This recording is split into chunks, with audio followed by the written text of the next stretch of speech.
Long ago, in the land of Israel, there lived a woman named Naomi.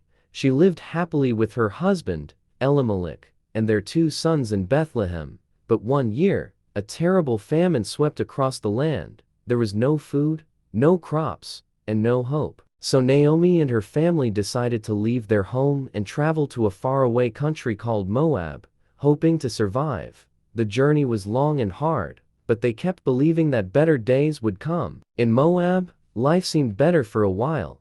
Naomi's sons grew up and married Moabite women, one named Orpah and the other named Ruth. For some time, they lived peacefully, but then tragedy struck. Naomi's husband died, and soon after, both of her sons also passed away. Naomi was heartbroken, her world had fallen apart, and she felt empty inside. Then one day, she heard that the famine in Israel was over. Food had returned to Bethlehem. With nothing left in Moab, she decided to go home. Her daughters-in-law, Ruth and Orpah, walked with her part of the way.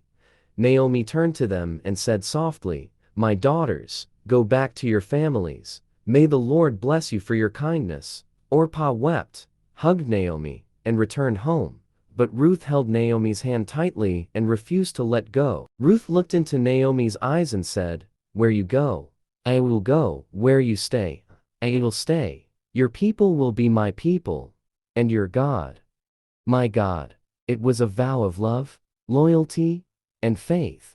So Naomi and Ruth walked together, across the dusty hills, back to Bethlehem. When they arrived, the townspeople were amazed. "Is this Naomi?" they whispered. But Naomi, with a heavy heart, said, "Do not call me Naomi, call me Mara, for the Lord has made my life very bitter." To provide for them, Ruth went to the fields to gather leftover grain. By chance, she found herself in the field of a kind man named Boaz. Boaz noticed Ruth's hard work and kindness. He said to her, "Stay in my field and gather freely. May the Lord reward you for your loyalty to Naomi." Boaz made sure Ruth had food, safety, and water to drink. When Ruth returned home that evening, Naomi's eyes filled with joy. She said, "That man, Boaz, he is one of our family's redeemers." Later, Ruth humbly approached Boaz, asking him to take her under his protection according to their customs. Boaz was moved by her courage and said kindly, "I will do all that you ask." He promised to speak with the elders at the town gate to make everything right. Boaz kept his word.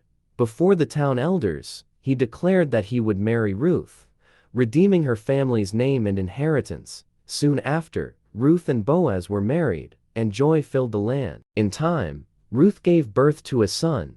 Naomi held the baby in her arms, tears of happiness streaming down her face.